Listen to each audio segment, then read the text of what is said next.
ऋषि श्री जी की भक्ति क्या सिर्फ उनकी कृपा से ही प्राप्त होती है या भक्ति प्राप्त करने के लिए कुछ यत्न करना होगा महाराज जी? बिल्कुल ठीक प्रश्न है। आप सुनिएगा ध्यान से। बड़े महापुरुष का वचन है, जो सिद्ध महापुरुष है। उन्होंने अपने किसी एक शिष्य के लिए लिखा, श्री हरि शरणम पत। बहुत जोर की बात। हम बड़ा एकांत में पढ़ा तो लगा जो चीज जैसे अपने को मीठी लगे ना, तो फिर अपने जनों को परोसी जाती है। ऐसे हमको अच्छा लगा, इसलिए बात हम इसी में आपका उत्तर भी हो जाएगा। मनुष्य जीवन का चरम और परम एकमात्र उद्देश्य है मोक्ष, भगवत प्राप्ति या भगवत प्रेम प्राप्ति। तीन बातें रखी गई, मोक्ष प्राप्ति या भगवत प्राप्ति या भगवत प्रेम प्राप्ति। ये मनुष्य जीवन का चरम और परम लक्ष्य है।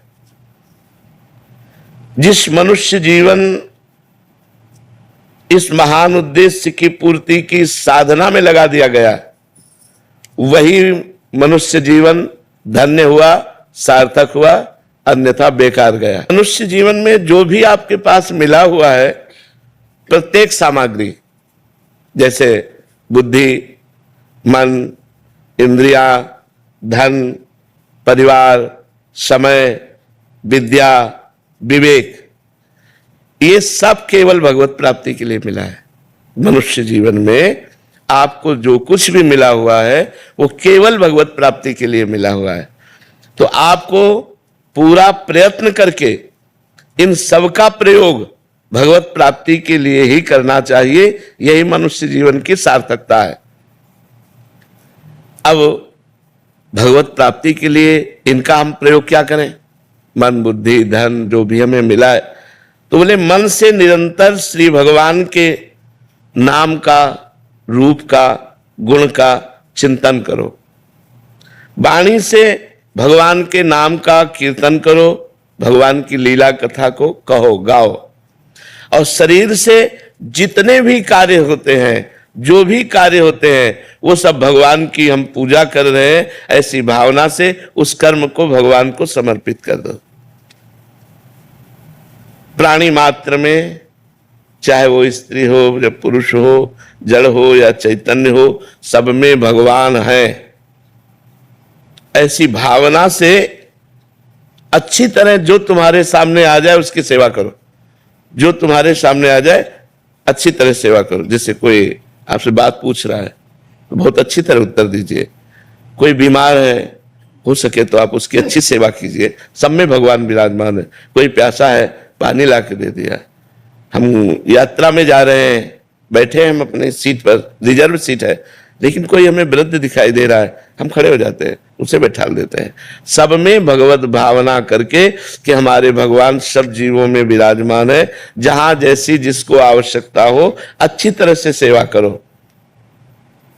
समस्त जीवों में भगवान विराजमान है, ऐसी भावना करके यदि सेवा करोगे तो तुम्हारे हृदय में भगवान प्रकाशित हो जाएंगे। जब सबके हृदयों में भगवान देखा जाता है तो अपने हृदय में भगवान दिखाई देने लगते हैं। सदा सबकी यथा योग्य सेवा करनी चाहिए, पर किसी से अपनी सेवा नहीं करानी चाहिए। जब तक शरीर अपना काम करे तब तक अपनी किसी से सेवा नहीं करानी चाहिए। अपने पैर दबवाना, अपने कपड़े धुलवाना या अपने लिए कोई भी कार्य, अपनी सेवा स्वयं करे और दूसरों की सेवा करने का उत्साह रखे।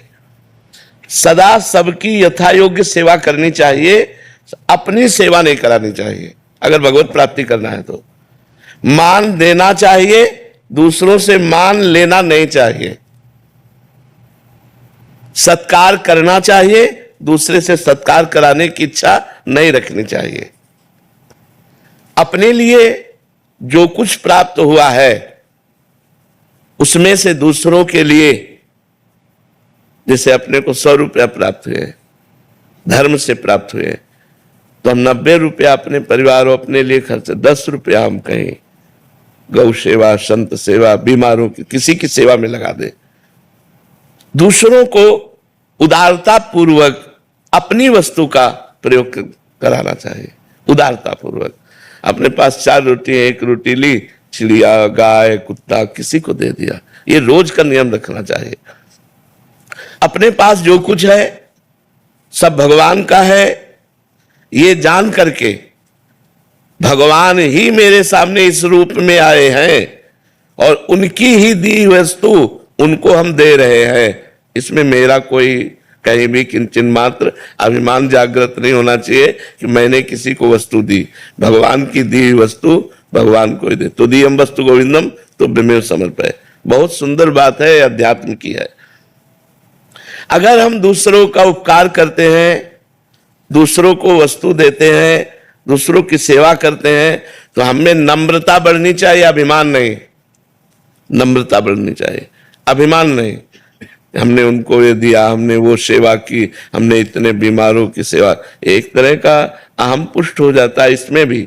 तो कह रहे अभिमान नहीं आना चाहिए, नम्रता आनी चाहिए और हर समय प्रसन्नता बढ़नी चाहिए कि हमारा जीवन भगवान की तरफ जा रहा है।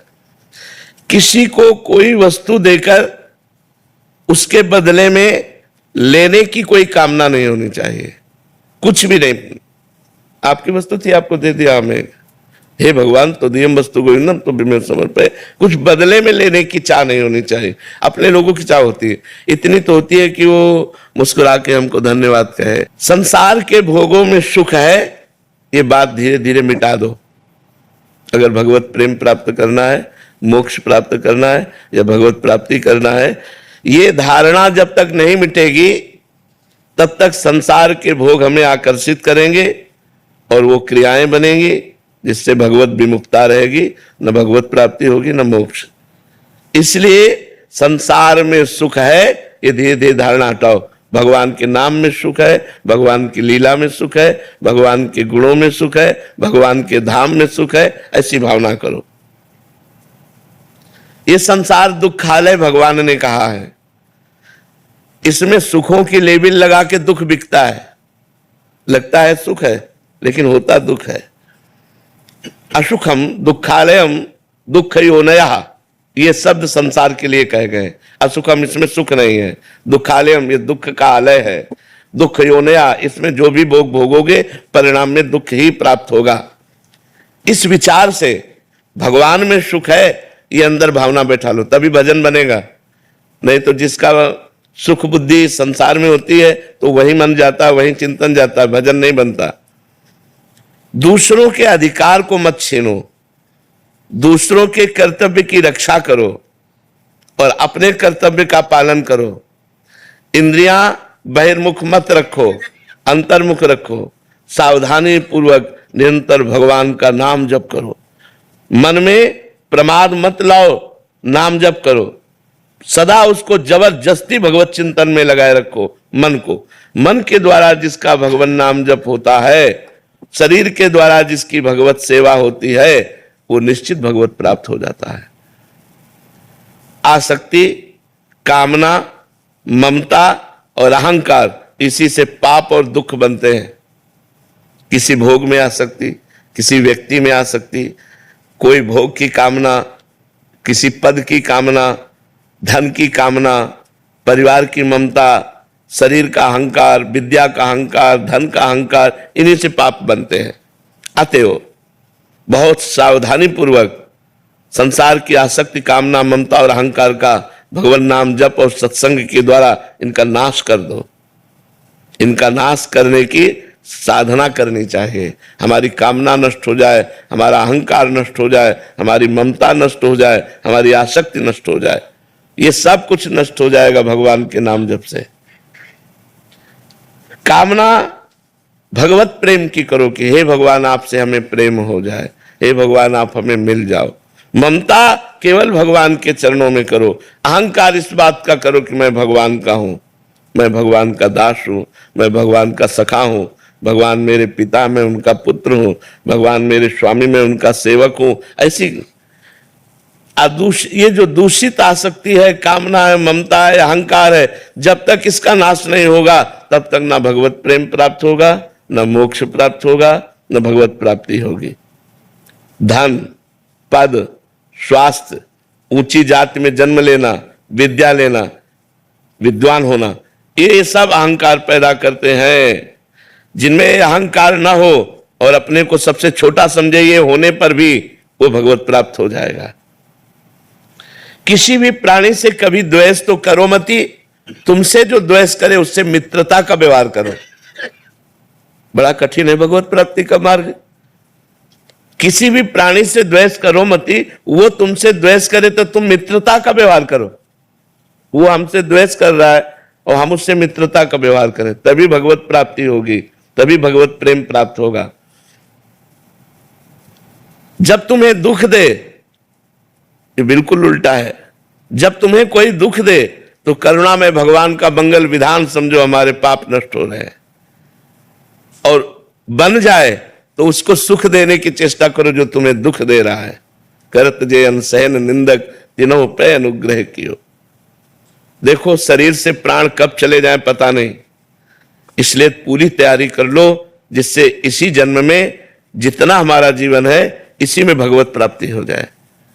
यदि भगवान की प्राप्ति नहीं हुई तो न जाने किस योनि में जाना पड़ेगा, न जाने कहां कहां हमें घूमना पड़ेगा, नरक स्वर्ग अपवर्ग कहां कहां भागना पड़ेगा। तुम्हें हम नियम बताते हैं, आवश्यक हो तो बोलना, नहीं तो मौन रहना।